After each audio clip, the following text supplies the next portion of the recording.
I am so excited to share this video for quick and easy Veggie Pad Thai. We love this recipe because it comes together in about 20 minutes and you can use your favorite veggies so that your family will love it.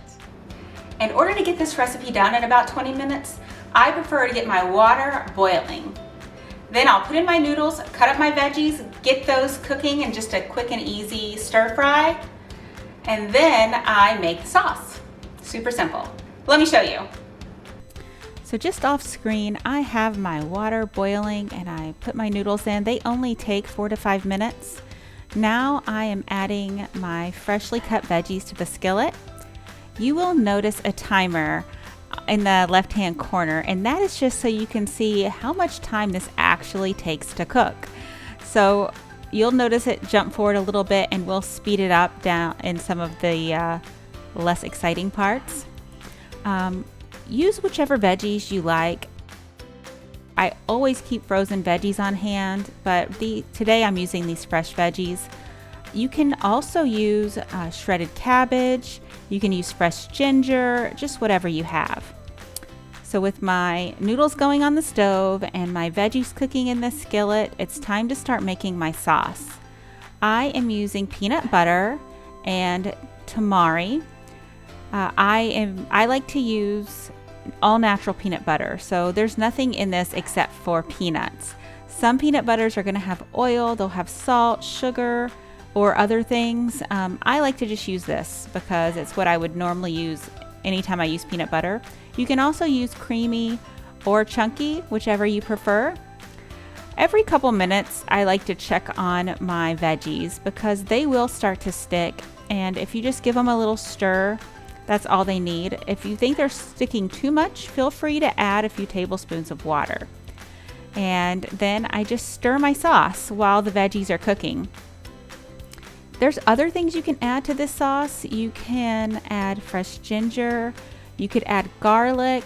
Today I'm just keeping it pretty simple. I'll taste test it in a minute and see what else it needs.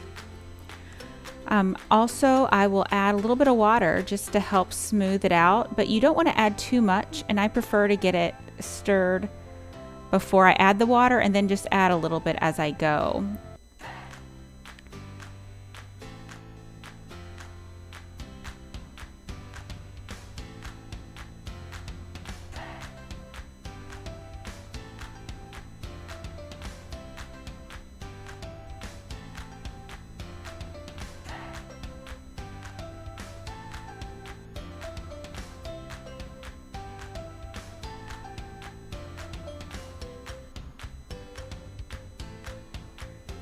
Now it's time to stir these veggies again, and as you can see, they're sticking a little bit more. There's more caramelization in the bottom of the pan, and that's good. That's going to give you a really good flavor. So I add just a little bit of water and then stir it around, and the flavor from the caramelized veggies on the pan are just going to stir in. Nothing's really going to stick. You don't have to worry about that. This is just a stainless steel pan. And then I will put my lid on. The steam is going to help cook these the rest of the way, so they're going to be just perfect. Now, don't forget to taste your sauce. Just taste a tiny bit and you can see what it needs. I am going to add just a touch of maple syrup because we really like to offset the savoriness with a tiny bit of sweetness. It will also make it just really creamy as well. Now is a good time if you really wanted to add some sriracha hot sauce or any other kind of spice like crushed red peppers. You could add it to the sauce now. You can also add more water if you want, but we don't mind it to be a little bit firm like this. Now, if you haven't yet, check on your noodles because my noodles only take about 4 to 5 minutes in boiling water, and so mine are done. I have drained them in my colander, and now I'm going to get ready to mix them in with my veggies. So just give everything a stir so you know that nothing is sticking. I also like to add a little bit more tamari. You can add soy sauce, but we like to make this gluten free, and that's why we use tamari. You could also use Braggs liquid aminos or coconut aminos to suit your dietary preferences.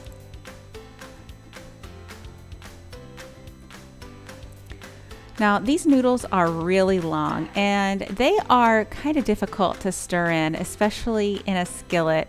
But I like to just take big clumps of the noodles, put them throughout the skillet. If you broke your noodles into smaller pieces when you were first starting to cook them, it would be easier, but we just really love having these long noodles. So I like to put about half of the noodles in, and then I just kind of stir it around just a little bit. I'll add more noodles if I can fit them, but it's easier if you go a little bit at a time. And I've also found it's easier to use tongs. You can also use a couple of forks and just use them together, work together to get everything mixed in. I still have the heat on, and that's just kind of a personal thing. I like to have that on until I add my sauce, because the sauce helps the peanut butter get really melty. But if you have dietary problems with peanut butter, feel free to use a sunflower seed butter or almond butter, whatever you need. And then after I get all of that sauce, the Tamari peanut butter mixture in, then I'll add a little bit more water to help things stir together. And then I like to turn off my heat as I'm stirring it all together. And sometimes I'll leave some of the noodles out because my kids like to eat them without the peanut butter as well. But you can also work them all in. This recipe is so good, and it really is this easy. It's perfect for a weeknight, and it reheats beautifully. So if you need to take a lunch and have a microwave handy, this is one of those meals that you definitely would want to take and have leftovers. I would say it easily serves 3 adults or 2 adults and 2 children, depending on how much you eat.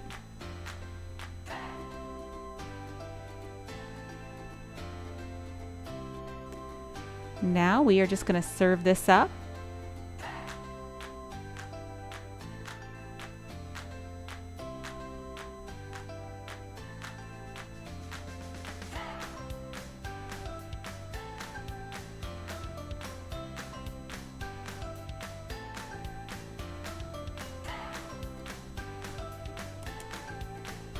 I think you're gonna love this quick and easy recipe.